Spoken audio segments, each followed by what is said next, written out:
Great. For those of you just joining us, feel free to introduce yourself in the chat so we get a sense of where you're zooming in from, how you're affiliated. It's great to see so many regular attendees as well as a few new faces. My name is Christy Kelly, and I'm a faculty member here at Drexel University in the School of Ed and affiliated with the Global and International Education Program. We're super excited today to have Dr. Hakim Mohandas Amani Williams, who is going to be presenting on his very active and applied practitioner research in the field of comparative international education, and particularly peace education. If you're new to the Global Education Colloquium, welcome. I'll start with a short introduction of Dr. Williams, and then we will let him present. You're free to ask questions throughout. If you want to put questions in the chat box, you can go ahead and do that, but we'll have plenty of time at the end also for informal and formal Q&A. So let me first begin with introductions. Dr. Hakim Williams is a native of Levantil, Trinidad and Tobago. He is Associate Professor of Africana Studies and Director of Peace and Justice Studies, as well as Faculty Affiliate in Education, Globalization Studies, and Public Policy at Gettysburg College in Pennsylvania. He's also a lecturer in conflict resolution and mediation at the Morton Deutsch International Center for Cooperation and Conflict Resolution at Columbia University. He completed his BA in psychology. He has a Master of Arts and Master of Education and his Doctorate in Education from Teachers College at Columbia University.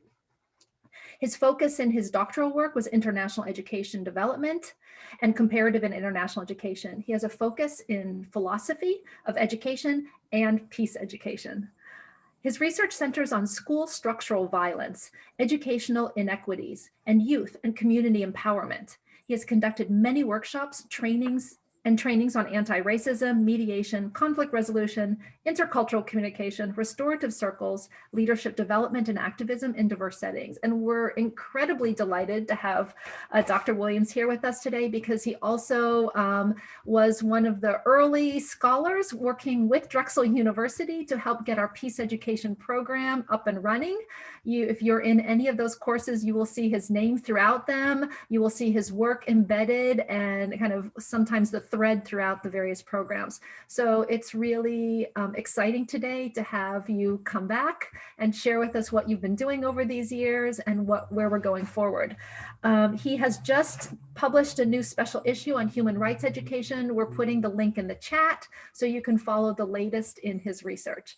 So thank you all again for joining us today. Dr. Williams, I turn it over to you. Thank you so much for that lovely introduction. Thank you for having me. And thank you all for attending. I know that there are many demands on your time, so I appreciate you spending this time with me today. I am going to share my slides. And of course, I will try to keep my eye on the chat.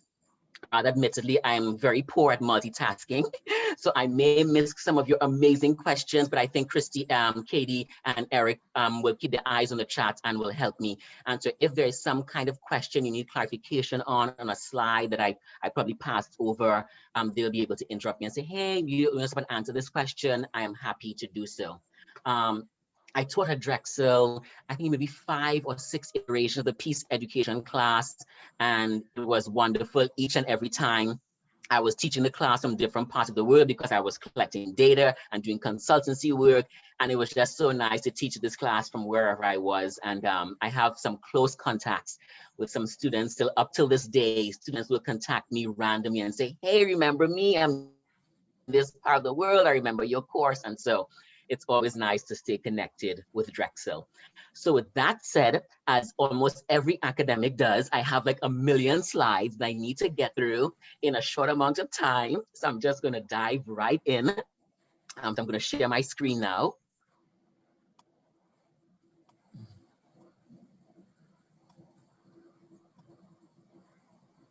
Okay. All right. Christy, even give me a thumbs up if you're seeing my slide. Perfect. Thank you so much. So the title, of course, today of my presentation is Decolonial Peace Education for Social Change. And I won't mention all the things I'm involved in because Christy already did that, but I work at a liberal arts institution. So of course, all of our hands are in every pot possible. That's how we roll at the liberal arts institutions, yeah? So before I begin, I want to give a nod to the ancestral lands upon which Drexel University and Gettysburg College are located, to the Lenape peoples, as well as the Seneca, and of course, myriad other indigenous tribes. I want to state from the outset that my project is unabashedly an intersection of research, activism, and intervention. And I make that very clear in my research as well as the various talks that I give. And this is a clear upfront statement against supposed objectivism in educational research. So this is the agenda for today. I'm going to talk about my positionality because I think it's very important that researchers do some always asking questions, especially folks who are not from a particular area of the world. And I don't ask it in any kind of acerbic way, but from a position of really trying to understand, why are you interested in this particular research? And how are the people going to benefit? And so I try not to engage in extractive research, even if I'm from that particular location. I always want to make sure that it is a bi-directional relationship. I will explain why I focus on school violence, why that is an entry point for my understanding of larger issues of educational inequity in the Caribbean and beyond. I will speak briefly about my theoretical framework for my research, the methodology, data reacquaintances, and I will explain later on why I call it as such, and then a bit about my interventions, and then next steps, and then the lovely Q&A. All right, so that's the order of the day. Okay, so I want to start by just stating that I think it's important to disclose about oppositionality, because for me, the entry point for my research and this interest, I think, was generated from my childhood circumstances. This is a picture of the place where I grew up in Laventille, a very socioeconomically depressed community in Trinidad. It sits on the hills of Port of Spain, overlooking the capital. This structure here wasn't there when I was a child, but the entire architecture looks very similar to when I was growing up. These stairs here that are sort of concealed by this red door here, those stairs, they led up to this door here. And I would, under my grandmother's supervision, she would sit at the doorstep right here, and I would chalk her stairs with numbers. And those numbers, I pretend as if they were children I was teaching. So I guess my young child, I was practicing to be an educator. Growing up in that community, my grandmother was elderly. She raised us on her pension. My mother had me at the age of 17, and then 9 years later, she had another child. 4 of us huddled on one bed for a number of years. We had an outdoor toilet, outdoor kitchen, and although we didn't have much, we had lots of laughter, lots of love. But I think growing up in that environment of material deficiency, that was the generating point for me for trying to grapple with issues of inequity and injustice.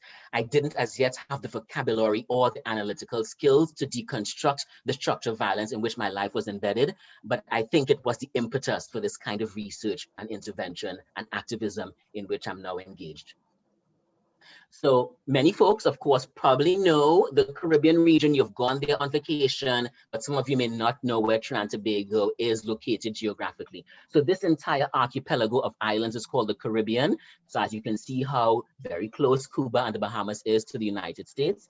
And then at the bottom of the archipelago, Trinidad and Tobago, 2 small islands sitting close to South America, to Venezuela. So that's where we are. So the Caribbean region has been described as a space that's rather liminal as well as indeterminate. And I want to just sketch out a number of reasons why the Caribbean is such a liminal space. The Caribbean region was a space that was fed by mercantilist imperatives. It was also a space for the experimentation around capitalism. And I encourage, if you're interested in reading more about this, a book by Eric Williams, who was the first Prime Minister of Trinidad and Tobago, who wrote the fabled book, Capitalism and Slavery. And in that book, which still is controversial among economists and historians today, he argued that slavery was the very engine for capitalism. And so you ought to check that out when you get a chance. The Caribbean has been described paradoxically as a space of hyperfragmentation, not just linguistically, politically, culturally, but also a place of intense syncretism, right? So something syncretic is when you take two seemingly disparate things and you make something new. So it's been described by this Cuban intellectual as both a hyper-fragmented space as well as super syncretic. And I think that tension, you will see it being teased out in my research as the presentation goes on. The Caribbean region per capita is known for high brain drain. For example, Jamaica and Guyana, over 80% of their tertiary educated population leave and they go to other parts of the world. And of course, I myself, I am part of that brain drain because I left Trinidad and I live here in the United States. The Caribbean region, unfortunately, per capita is one of the highest regions in the world for homicide. After sub-Saharan Africa, it has the highest HIV prevalence rates. The Caribbean, like many other small island developing states, contribute the least to global climate emissions, but will suffer the largest brunt of global climate change. And as we can see with the frequency and high intensity of hurricanes in the Caribbean, notably Hurricane Maria and Dorian that affected the Bahamas fairly recently. The Caribbean region also have one of the highest recipient rates of remittances, which is people from outside the Caribbean sending money back to their families. And that's how my family was able to survive. When my mother left when I was 9 years old, she came to the United States and we didn't live with her for 10 years. We would see her intermittently, but we didn't live with her for 10 years and she would send money. And that money, that remittance was very helpful to keeping our family afloat, especially after my grandmother passed away 4 years into my mother leaving. But we recognize that remittances also become a macrostructural economic stabilizer for the Caribbean. And also the Caribbean region is known for its economic monocultures. And so the Caribbean region was focused during slavery times on sugar plantations. And we see now that the sugar plantations has been replaced by either tourism, oil, natural gas, or financial industries. And so the Caribbean region is really vulnerable to international shocks. And so whenever any one of those domains takes a hit internationally, the Caribbean economies, they suffer greatly. Right? So I want to give you a sense of Trinidad. Trinidad wasn't always called Trinidad. It was initially called Irie, which was an indigenous term meaning land of the hummingbird. And if you ever get a chance to visit Trinidad, we have many species of hummingbird and you should absolutely check those out. And if you go, just send me an email and I can hook you up with some amazing guides in Trinidad. Yeah. Indigenous folks lived in Trinidad 3,000 to 6,000 years prior to Christopher Columbus coming to Trinidad. Right? In 1498, in Christopher Columbus's third trip, he took a more southerly route and he came up between that small interstate between Venezuela and Trinidad. Coming from the south, he spotted 3 mountain peaks and they reminded him of La Trinidad, the Holy Trinity, and therefore the name stuck, unfortunately. Right? Trinidad being a small island, the Spanish sort of ignored it because they were focused on the bigger islands in the greater Antilles like Puerto Rico and Haiti, etc. So Trinidad kind of fell into sort of like disrepair. And there was some French settlers who had their slaves living in nearby islands and they asked permission from the Spaniards to use those islands. And so the Spanish ceded Trinidad to the British in 1797, and the French settled Trinidad and Tobago with their slaves in 1797. So there are about maybe 17,000 enslaved African persons that came during that time. We all know in 1834 in the Caribbean that slavery was abolished, and it took about 4 years of apprenticeship for that institution to finally come to an end. Of course, we know that the plantations were still there, even though slavery was still not official. So what the British Empire did, it invited many Chinese and folks living in the eastern part of India in about 1845 to come to Trinidad to work as indentured laborers. Now, indentured laborers, they were treated rather poorly, but they signed an agreement that if they worked on the plantations and they survived, because many didn't under brutal conditions, if they survived, they would get either money after 5 years to return home, or they could get land to stay in Trinidad. Many of these persons, they led rather destitute lives in China and India. So therefore many chose to stay and settle in Trinidad. Of course, we know that land is a basis for wealth generation. And that gives you a hint for why today there is a contemporary class and ethnic schism between Indians, Chinese, and African descended peoples. Okay, in the late 1800s and early 1900s, many Lebanese and Syrians were fleeing religious persecution from what was then called Greater Syria. They came as, they were trading in textiles. And so they now constitute our 1% in Trinidad. They actually control lots of monopolies in Trinidad and throughout the Caribbean. Trinidad became independent in 1962 and became a republic in 1976.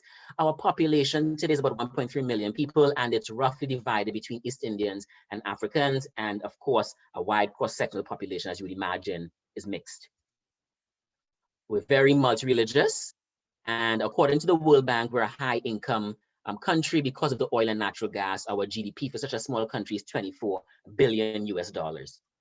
Okay, but still, despite being high income, we are still vulnerable to international shocks, right? Because it's still an economic monoculture. We move from sugar to oil, and our economy is not very diversified. Okay, so why do I look at Trinidad for my research site? Give me 1 second here. I am not seeing the top of my slides, so I'm just going to try to collapse some of this here. Give me 1 second.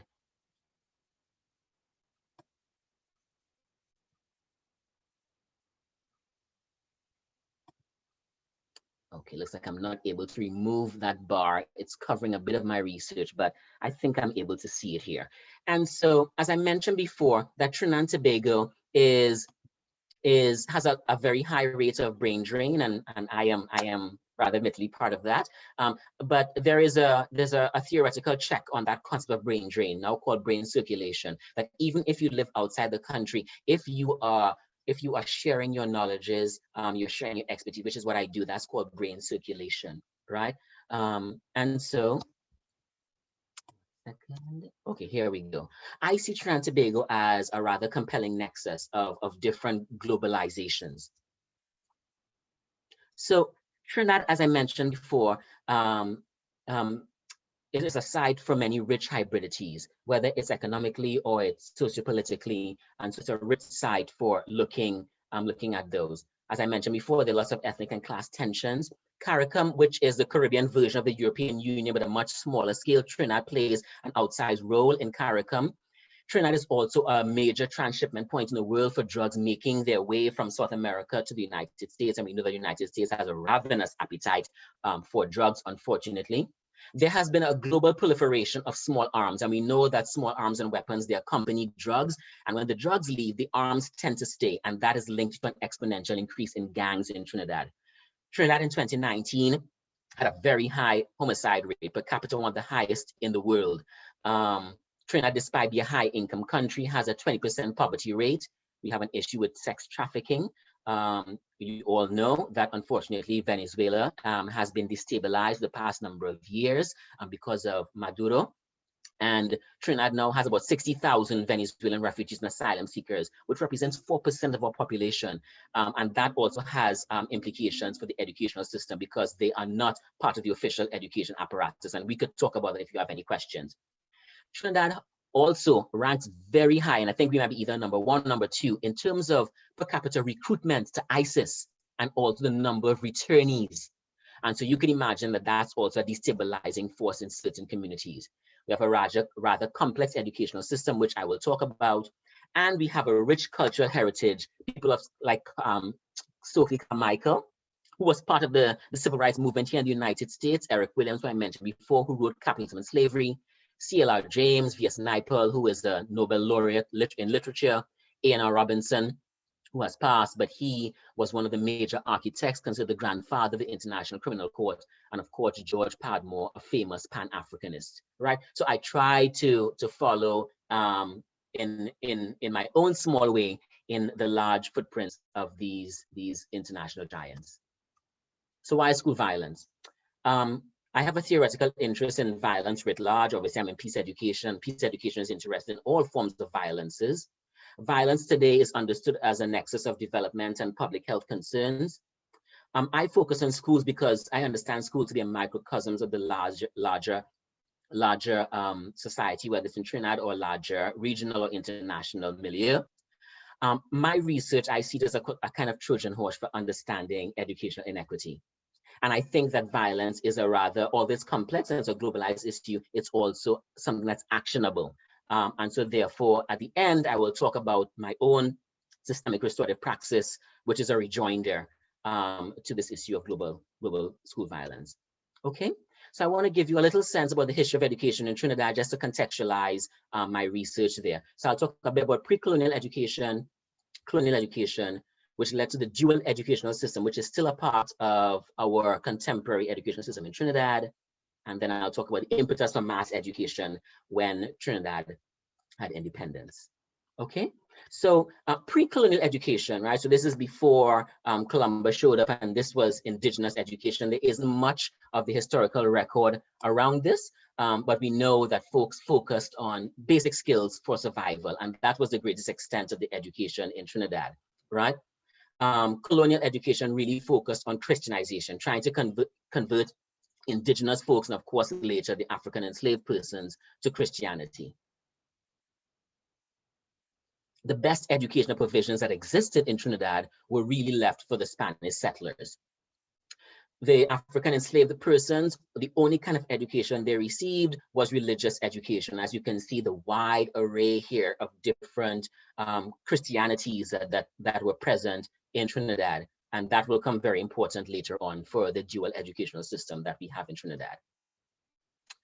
Before emancipation in Trinidad, of course, you know, there were rumblings throughout the Caribbean, and folks, of course, were hearing about the Haitian Revolution that occurred in Trinidad, and that reverberated around the entire world. You saw this sort of impetus for an increased desire for expanded education among the African enslaved persons. Right? We understand that Britain had this kind of adaptionist approach to colonialism, which left room open for emergent hybridities of different kinds, whether this was educational or socio-political in Trinidad. What this left room open for was that each of the religious institutions, they created their own kinds of schools. And that entrenched a kind of dual educational track in Trinidad. Schools that were created by the religious institutions and schools that would be created by the government so as to facilitate mass education. And that tension still exists in our system today. Just before Trinidad became independent in 1962, the religious bodies signed a deal with the government, which was called the Concordat. And pretty much it's entrenched their primacy in the educational system. It pretty much is a deal that said, we get to maintain, we as in the religious bodies get to maintain their own schools. The government can send their children to these schools, but these religious bodies will get to decide the kinds of teachers they will hire, they will get to focus on the curriculum, et cetera, okay? And so after independence, so in 1962, there was a rush, right, for mass education and construction of what they called new sector schools. And my research focuses on the new sector schools. You can imagine now that today there is a panoply of new sector schools, but also lots of these schools that were created in the colonial era. You can imagine as well that these schools created in the colonial era, they are the top performing schools because they have all of this historical and cultural capital that's backing them. So lots of the well-heeled people, the politicians, people with lots of money, they send their children to these schools. I will also let you know that the Concordat, there was a special clause in there that reserved 20% of all of the seats in those schools for whoever they wanted. So that became a way for the religious bodies to sidestep the government sending whoever they wanted to their schools, and so the 20% becomes a conduit for the well-heeled politicians, et cetera, right? In 1999, Trinidad was ahead of the curve, that they ushered in the age of education for all. They borrowed lots of money from the IDB, and they were able to allow every child a seat in Trinidad. Now, of course, educational quality is an entirely different topic, and we can discuss that later on, but at least the government can boast that every child who wants a seat can get a seat in the educational system. Okay, so my theoretical underpinnings, right? So briefly, I will go through them. I merge decoloniality, critical peace education, and dynamical systems theory to understand my research. I take certain aspects of colonialism and embed them in my analytical understandings within my research. So issues of order, control, exclusion, violence, exploitation, infantilization, we know that these were part of the ethos of colonialism. And I argue that these are very much part of the neo-colonial and post-colonial iterations of state formations in Trinidad. We understand that school for the conceptual force of coloniality that still continues to operate. So even if though we are independent state, that we are a republic, that the Queen is no longer our head of state, we understand that colonialism runs rampant through much of our bureaucracies, our state formations, and our interpersonal and intrapersonal relationalities. All of this begets efforts towards decolonization. Right? And I am impelled by the research of Mignolo and Maldonado Torres and a bunch of others in decolonial theory, who they said simply that you have to name that colonialism is still at play. You have to find ways to undo it or delink from those apparatuses of oppression. And in so doing, you have to re-envision radical alternatives. Peace education theory, we understand that peace education is also about naming, analyzing, and interrogating and dismantling all forms of violence. And that we know that comprehensive and sustainable peace, we need that combination of negative peace as well as positive peace. But I'm interested in going a step further, like decolonial peace education, which is part of critical peace education, which is really focusing on power dynamics, embracing the transformative agencies of youth and communities, and generating new forms of inquiry, which is what I'm trying to do here. Now, dynamical systems theory. It is used to describe the behavior of complex systems. Chaos theory argues that within seeming randomness, there are patterns, feedback loops, and self-organizations, right? And if you want to read the application of chaos theory to the Caribbean region, this lovely, but also infuriating book by Benitez Rojo called The Repeating Island, you can take a look at that. Right?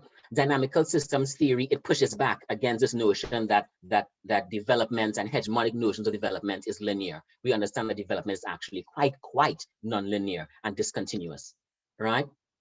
I'm going to use this term here in my research. It's called attractors. It comes from dynamical systems theory, and it's referring to organized patterns of systemic behavior. So the logic of coloniality that Walter Mignolo and Maldonado Torres speak about in their research, I am appropriating the logic of coloniality as an attractor in my own research. And now I want to give you a definition of attractor. So Valaker et al., this is the way that they define an attractor. It's a subset of potential states or patterns of change to which a system's behavior converges over time. Metaphorically, an attractor attracts the system's behavior so that even very different starting states tend to evolve toward the subset of states defining the attractor. Now, in the absence of an attractor, a system can change and evolve in response to whatever influences and forces it experiences. When a system dynamics are governed by an attractor, however, the system is resistant to perturbing influences that would otherwise move it to a different state or pattern of changes. An external factor might promote a temporary change in the state of a system, but over time, the system will return to its attractor, right? I know that sounds rather depressing when you read that. Okay, so I want to give you here, show you a visualization of an attractor. So right here, this is a kind of superficial attractor. And this here is a deep attractor. So this one here would be the logic of coloniality, right? The valley, as you can see, is a bit deeper than this here. This ball here represents our behavior, processes, structures, etc., etc. If this here is within a superficial valley, a superficial attractor, you are able to nudge it out from that and to change the behavior. The logic of coloniality is a rather deep attractor, so therefore our behavior, when it falls into here, it's very difficult to nudge it out of this valley, okay? It's a bit more complicated than that, and I'm hoping that I'm not being reductionist, but I could speak more about that later on, and I can also lead you to more resources if you're interested in understanding this intersection of dynamical systems theory and violence. There's a consortium, AC4, at Earth Institute, Columbia University. If you want to Google them, I will write it here in the chat very briefly. AC4 Earth Institute, if you're interested in that intersection of dynamical systems theory and violence. Okay. All righty. My methodology. I started 10 years ago at one school site collecting data. And then I found myself returning year after year. It has now turned into a longitudinal study. And this is where dynamical systems theory comes in, because now after a decade, I'm able to see how certain patterns and behaviors are, they're not easily influenced by perturbing externalities. Right, so far there have been about 8 phases of my research. I was going to return in 2020, but of course you all know this little thing called COVID-19 has interrupted all kinds of research. All right, so I wasn't able to go to Trinidad, but I'm trying as best as I can to stay in touch with the youth who are part of my critical youth participatory action research. All right, but this is going to be ongoing research, yeah? And these are a number of ways in which I collect my data. I won't read them all. You all can take a glimpse at them while I take a sip of water.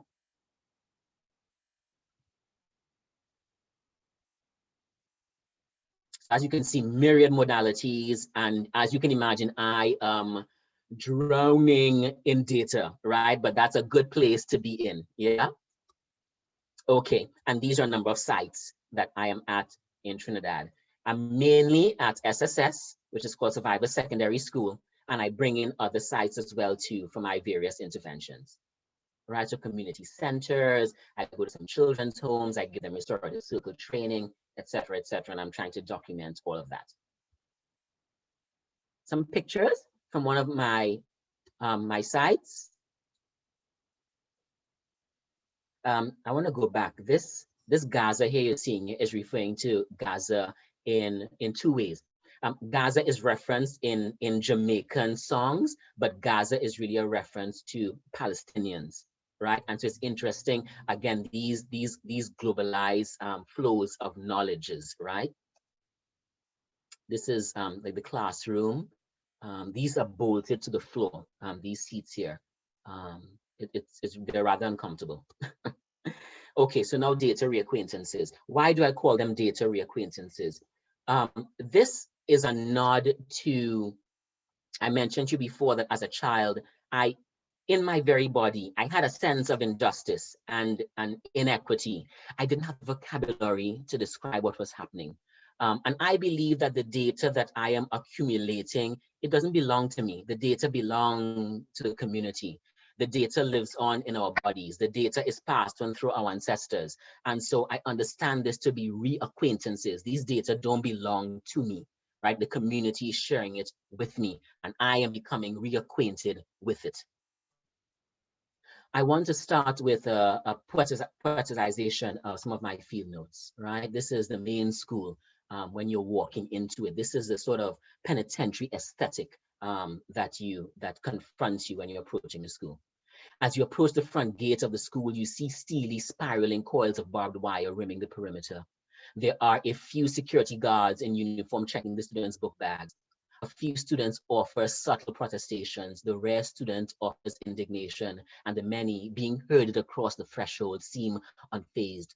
But the neutral faces conceal so much: guardianship and incarcerality, a tense duel. At the heart of the compound, broken toilets, broken seats of wooden planks against metal frames, cacographical messages of vandal art, some in code, some with poignant clarity, as you all saw in that picture I showed there with bad boys on spray painted on one of the walls. Reclaiming many classroom walls like ivy, broken teacher ambitions, broken teacher dreams, shards of possibility and peril everywhere, but all incoherently afloat, adrift in pursuit of a tether, an ethic of care, I argue, to render their world saner, more legible, and more humane. So as I mentioned to you, I have 10 years of data, so I'm just going to give you just a few things that I'm pulling from my research. This school that I'm at, there's some policy reform fatigue. Schools are created in the colonial era. There's no governmental experimentation on those schools. All of the experimentation occurs in the post-independent schools. And you can imagine the post-independent schools, They are often children who come from very poor backgrounds. They often are in the post-independent schools. And these schools, they feel like they are guinea pigs for lots of governmental experimentations, yeah? I find that there's a kind of discursive violence in the ways in which people talk about violence in schools. So they tend to focus on material direct violence, so that children hitting each other or children cursing at teachers, the government and teachers tend to focus on that. But I realize that teachers are also engaging in corporal punishment. There is a kind of structural violence of the educational system. Those things are not described as violence. And so I consider that to be a particular kind of discursive violence. There is an individualistic attribution of the causes of violence. So whatever violence shows up in schools, people will say that's because of the children, that's because of their parents, that's because of their communities, that's because of their poverty, right? Folks don't ever critique the international, the regional, and the macro-structural influences of violence. So I argue that the structural violence in the school, it is concealed from interrogation. The logic of coloniality as an attractor, it is maintained by these various things. A curricula that focuses on vocational and traditional education, but yet many of the students are leaving underprepared, right, for the economies, fast changing, globalized economies. The pedagogies are rather authoritarian, and they're still reflected in the banking model. And there are lots of hierarchies, which to me represent colonial hierarchies: the Ministry of Education, then the school, then the teachers, and the parents, and the students, which to me leads to what I call systemic bullying and systemic estrangement. There are lots of colonial disciplinary technologies at play. I mentioned and described already the penitentiary aesthetic and discourses, but corporal punishment is also used. You will hear teachers and deans using a language of they are patrolling the hallways and that kind of language. And you see many children are suspended from the school, and that's used as a cure for lots of the violence that showing up in the schools. We understand that when you suspend children from school, that it's not really helping or change the behavior. In fact, what it's doing, it is entrenching estrangement, and many of the kids they're falling behind in their school, so therefore they eventually drop out. Case in point, a couple of years ago, I went to a Form 1 classroom, which was in American parlance would be grade 6. And I went one year, there were about 21 boys in that classroom. I returned 2 years later, and more than 3/4 of those boys had dropped out in a 2-year span from that school. And the school system doesn't track where those boys are. We understand that some of them might be killed, some of them might have joined gangs, some of them may have transferred to other schools to get different kinds of vocational education. Some maybe just be hanging out on the block. But and that's sort of anecdotal data I get from kids who know them, but the educational system is not tracking these students. I argue that structural violence has now become a disciplinary technology, that in fact, educational inequity in Trinidad has become a form of governmentality, right? That's internalized in the body politic. So I want to mention off the bat that not all the teachers are using negative peace-oriented approaches in their schools. You have a few who are using positive peace-oriented approaches, right? I argue here, I merge peace, Frary, and Noddings to argue for teacher praxis of care. From what I see, teachers are engaging in these schools. So this is my definition of a praxis of care, and you can read this on your own here.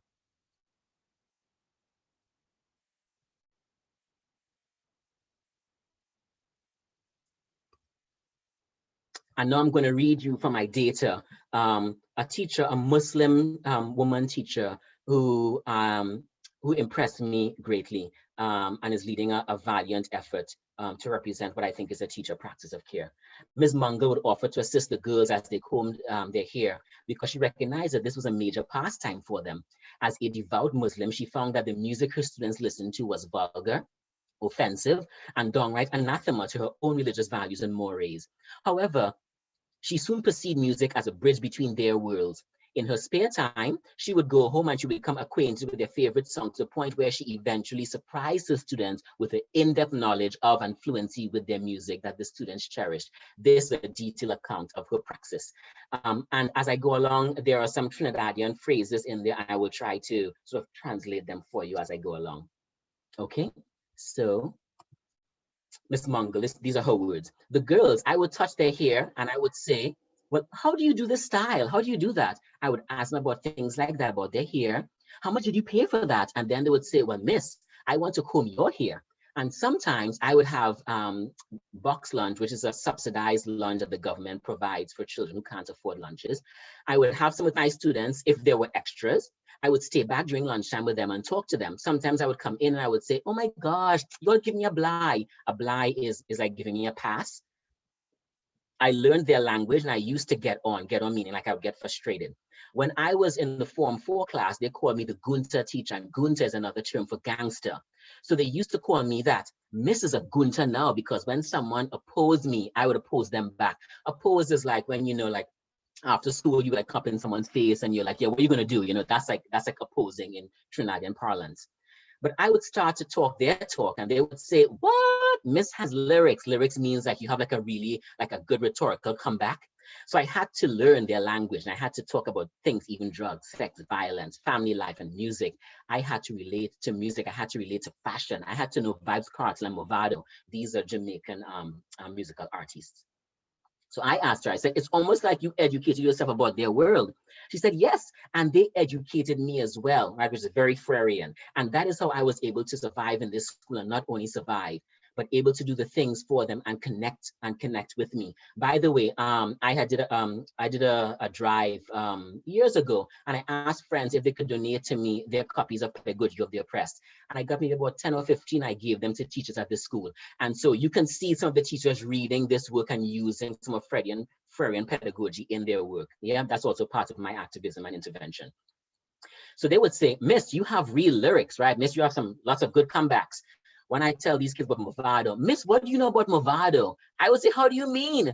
I grew up listening to Shabba Ranks and Supercat and Mad Cobra, and I still love dub and dancehall music. I would go on YouTube and I check out the latest Beyonce, I check out Movado, I check out Vibes Cartel. I even listen to the lyrics, read the lyrics. I know it is raw, it is explicit, but I need to know. When they sing the songs, because I had in my second year here, I was given a Form 5 class, which is equivalent to grade 10 in the United States. It was a basketball class and they made me the form teacher. So that means she was their primary point person. These students, they were sort of all over the place, sort of like scattered. And I got these children to come into the class, even though they weren't doing any of their schoolwork. My principal said, you did a lot with these children, because if I ask them to move a table, they are moving it. And I had one particular student then that teachers complained about him. He's been very irritating and edgy, and they thought that he had tendencies of violence. And I said, no, you could not be talking about the same person, because if I go into that classroom and there's no chair, he is the first to show up and bring a chair for me. He's the one who gets everyone to shut up. And I did that by lending him $5 one day. And then after, I approached him in a kind of abrasive way. And I said to him, don't let me embarrass you. I will meet you after school. Like, she's using this language of, you know, when kids would say, you know, meet me after school, I'm going to beat you up. So she used the kind of same language. She's like, meet me outside the road. And I talk to them like that. And I say, I would blow you up, which is mean I would beat you up. And I would send a hit. It's only one phone call away. She said, you have your gang and I have my gang. She recognizes that lots of these kids are either involved in gangs, or as they get older, they're being recruited to gangs in their various neighborhoods. She said, especially since I'm a Muslim teacher and I practice my religion, I cover my head. I always tell them, they would say, Miss, are you related to Abu Bakr? Abu Bakr in 1990 led an insurrection, which is a famous term right now in the United States, right? Abu Bakr led an insurrection, an attempted coup in Trinidad in 1990. And so he's a kind of famous character in Trinidad. So they would say, Miss, are you related to Abu Bakr? And I would say, yes, that is my uncle. It's not true, but she's saying this. She said, you would come with a bullet, but I would come with a bomb. They know I don't mean it with the violence, with the guns and stuff, that bombs are not worth it. That class was called the worst class in the school. And they said to me, Miss, if you don't come to and teach us, no one teaches us. No one gives us notes. And so essentially, because of their behavior, everyone in the school had written off these kids, and she found a way to enter their world. Right. And so here we see that this teacher is deconstructing stark power imbalances, which is helping students to imagine and reimagine differentiated teacher-student relationalities. Right. We said she's using a kind of culturally responsive pedagogy, right? It is student-centered and it's relevant to them. She's entering their world so as to help them read not only the word, but also read the world, according to Paulo Freire. So these subsidiary effects of engagement Their grades improved in her classes, but the grades did not improve in any other of the other classes. So we see that the students, if you enter their world and you empower them, that you would see these subsidiary effects. The teachers, they would write off these kids by calling them stupid. They would say that they're not able to be learned. And I argue that also that pedagogy of uneducability is also part of the logic of coloniality, right? Writing off so many of these kids because they come from poor backgrounds, right? I argue, however, that this practice of care, it is nascent, right? It's a nascent practice of care. And I write about this piece, and I think you all probably have, some of you have read some of these pieces as well. These nascent practices of care, they have the potential to transgress and to decolonize. Some of my research I do in other communities where I give restorative circle and leadership training to parents, I see that parents have a fear of their own leadership potential and their own agency. And I think this is as a result of the logic of coloniality being internalized, that parents in poor communities, they don't see a space for themselves in the overall apparatus of education. So therefore they take a step back. They don't see that they bring assets and cultural capital to that space, right? Their capital has been inferiorized, right? And they internalize that. There is this deep reliance on the authority of the school and the state. So they believe that their voices are not important. The admixture of poverty and crime and long-term neglect in these communities, it seems impervious to any kind of change, right? So all of these to me are sub-attractors. However, despite all of that, community members year after year, they tell me, please come back and continue your restorative training. Please come back and continue piloting your social change in our communities. So that gives me hope, right? The logic of coloniality as an attractor, it constrains both space and time, and it's self-replicative. And these educational violences, they injure people and communities, but they also maintain a deeply class and race stratified society.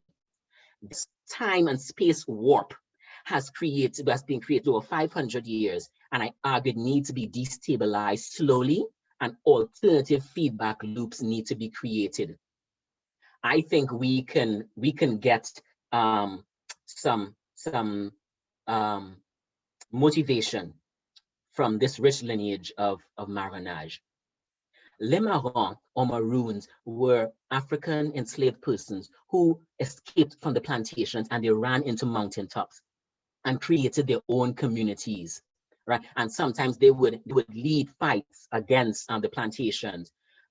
These were the sects that led to the successful Haitian Revolution. And if you don't know much about the Haitian Revolution, I encourage you to go and read it. C.L.R. James, I mentioned before, he wrote Black Jacobins about the Haitian Revolution. And I believe that Caribbean Marronage is a bequest to contemporary activists and youth in the Caribbean.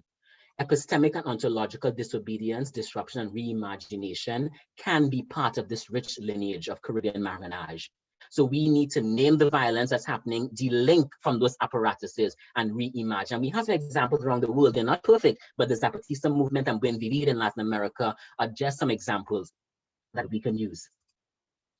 So my systemic restorative praxis. Valika et al., they argue that you can create positive attractors that can be counterweights to long-standing negative attractors. So my systemic restorative praxis, it aims at fostering attractors such as healing, inclusivity, and horizontalization of relationships. It's represented by 3 R's: remember, repair, re-envision. That I am trying to encourage people in Trinidad to remember their rich histories from which they have become disconnected. When they take those rich histories for good and for bad, then they must repair the traumas and their hurts, and they must heal themselves and their communities.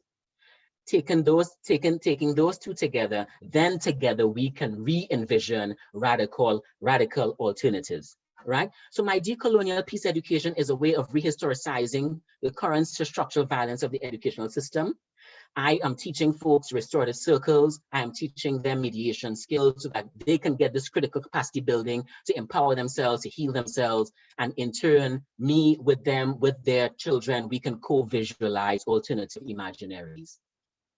Right? This means that there are multiple and multi-tiered interventions, that we must be focusing at the same time focusing on intervening with students, the curricula, community level, policy level, building capacities, and developing a praxis that must become iterative, that people in their own communities, that they must reflect and then act, and then reflect on that and act, and that becomes their own feedback loop in their own communities. I want to engender a habitus, using Bourdieu's language, of authentic community-based democracy. I believe that that can become a decolonizing attractor. So this here is my future trajectory. In the end, I want to get a large grant so I could scale up these efforts in Trinidad and throughout the Caribbean. And ultimately, I want folks to co-create self-directed community renewal units.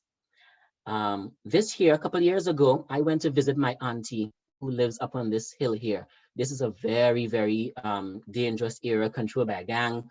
I couldn't go there on my own. She had to come out and get me because if I entered there on my own, I could easily have been killed, because I haven't been there in a long time, so they don't recognize my face. I want to end with a poem that I wrote. There's a centuries-old ladder staked deep in our retina, upward bound, pulled taut our gaze. Our dreamscape dotted with zeniths and naders, and nary interstice to call our own. Accursed be the ladder, for rounds have become our quotidian reference. But watch me scale with brazen stealth Babel's ladder, and upon that rubble shall I grasp the breathtakingly beauteous horizons in more of us. Thank you so much today for listening to my presentation. I'm now open to all of your questions. I'm going to stop sharing right now so that I can keep my eye on the chat. I know I raced through that. Sorry about that. I'm going to take a glass of water while we all catch our breath. Thank you so much. That was so inspirational. And I know the faces and names in this room, there's going to be a lot of questions. So if you'd like to chat questions, if you want to raise your hand, we can call, I'll ask Dr. Hakim to to call on you all in turn. So let me keep my eye on the chat. You can raise your hand, you can write in the chat. I'll try to multitask and read them all. And feel free as well to unmute yourself and just ask your question. Or if you feel too shy, I can just read the question from the chat. It's up to you. I'd like to know, what is the most important advice would you give for implementing restorative training and practices in the United States of America's educational system? So I thank you for that. I don't believe that there's any one formula, right? I believe that there are different ways of intervening in communities. I have offered lots of restorative circle training in the United States here as well, but only when I'm invited. I did not grow up in this particular cultural milieu. I grew up in Trinidad, and even though I grew up in Trinidad, in that community, I still ask folks there, do you want this kind of training? I want folks to invite me in, right? Because although I grew up there, I don't want to be re-inscribing coloniality. I don't want to go in as if, well, I got the doctorate and I know what's best for you. No, you live in these communities, you know what's best for you. I have this particular skill set. I'm willing to share it with you. I'm willing for you to teach me stuff as well too, so that we can create an emergent hybrid intervention for this particular community. And so to me, it always starts with an invitation. I go to communities, I will listen, and I will say, I have this particular skill set. If you are interested in it, I'm willing to share it. I'm willing for you to share with me whatever are your assets and your gifts as well too. And together, let's create something that is customized for this community. So that's usually my approach, whether I go into a school or in a community. And even in Trinidad, and I mentioned it before, people are afraid of their own fiery power that's within them. They have this rich lineage within them, and they will say, please come back home, please run for office, please lead us. And I'm like, no.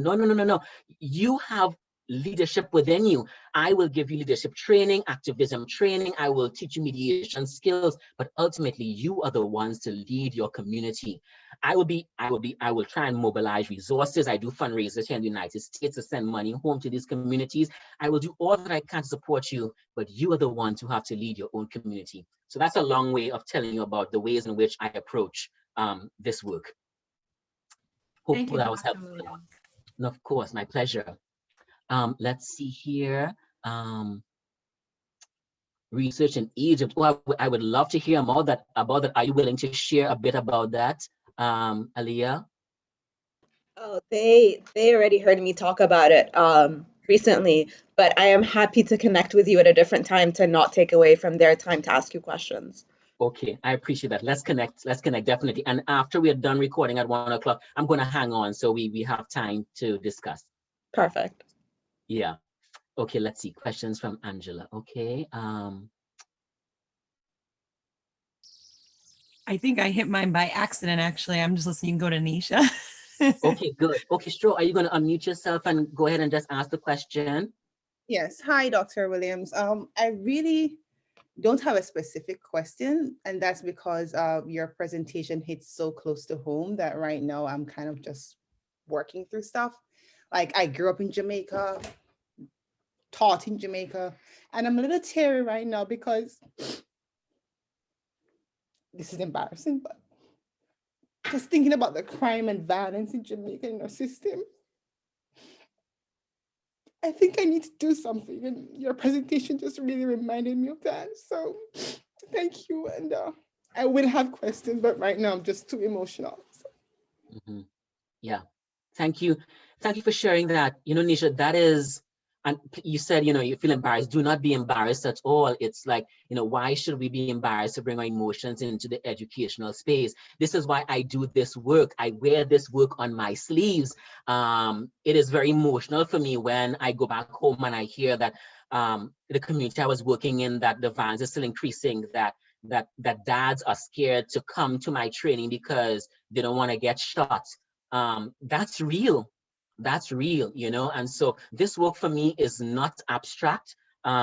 This work is very emotional. It also means that I need to have a regimen of self-care for this work that I'm doing, to make sure that I'm protecting myself, that I'm investing in myself, because if I fall apart, I can't continue this work that I'm doing. So thank you for sharing that, and I would love to connect with you later on. Nisha, I got a grant, a Spencer Foundation grant recently, to spend 4 months in Jamaica, 4 months in Ghana, 4 months in Brazil. I'm going to be looking at youth Afrocentric youth groups in each of those countries that are doing peace and justice work. And so I would definitely love to connect with you sometime. So please take my email and let us connect. There was someone else who had a question. Was it Angela? Am I mistaken? Just actually, I think Angela said she raised her hand accidentally. Okay. But building off of Nisha's question, when you talked about the regimen of self-care that you use to help do this challenging but really important work, I was wondering if you could talk more about what it is that you do and how you create the space to do those things.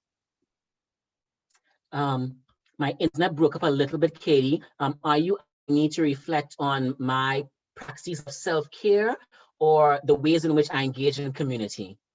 The praxis of self-care. Okay, thank you. It's varied. It is varied. So I have an altar at home. It's an ode to my ancestors, and I often call on the ancestors to guide me, keep me anchored, to show me what are my biases, my triggers that I need to work on, what are the lacunae that I am missing, because we all have blind spots. And I want to make sure that I'm not being a colonizer in those spaces, even if I'm from those spaces. I go home every year for Carnival in Trinidad. I wear the costume. I party in the streets. That is so cathartic for me, reconnecting with my people and that culture in that kind of way. Seeing thousands of people dancing in the streets. If you all have never been to a carnival, please book a ticket as soon as COVID is done and get yourselves to Trinidad to view this beautiful spectacle. I'm a vegetarian of over 22 years. So vegetarianism is a way for me to honor the earth, honor my body. And I'm not saying everybody needs to be a vegetarian, but that's the way that that I take care of my body. And so those are several ways: physically, taking care of myself; spiritually, connecting to the ancestors, trying to remain anchored. I am in therapy because I believe that our traumas, we need to disinter them and take care of them, because I don't want to replicate the traumas of the past. And I see them and I do replicate them. I try to interrupt them. I know that there's some internalized homophobia that I need to uproot. Even if I'm a queer person in this world, I still have internalized homophobia that I need to deal with. I need to uproot internalized racism, especially living here in the United States, especially working in a predominantly white institution. And so where I'm tokenized sometimes. And so there's a lot. And so that's a little bit of my self-care regimen that I'm up. Some days it's better, some days not. I'm not from the United States, and so I suffer from seasonal depression very badly. And so I take my medicine during these months, and friends really support me. I try to travel to warm parts of the world. Always, because of COVID, I cannot do that. So this year I'm paying particular attention to that. And also disclosing all of these things to my students, right? Being authentic in those spaces, letting students know that although I'm a professor, I'm not a superhero, I'm not a Superman, I have my frailties, and all of those things are my ways of self-care in the world. Mm-hmm. Thank you so much. I am cognizant that we have reached our 1 o'clock time to end today's session formally. But as noted earlier, we will just stop the recording and then carry on an informal conversation for a few minutes for those who'd like to stay on. Thank you again for joining us today, everyone, to the Global Education Colloquium. Dr. Williams, what a pleasure, what an honor. Thank you so much for sharing your time and expertise with us in the past, today, and certainly in the future. Thank you. Thank you. All right, folks.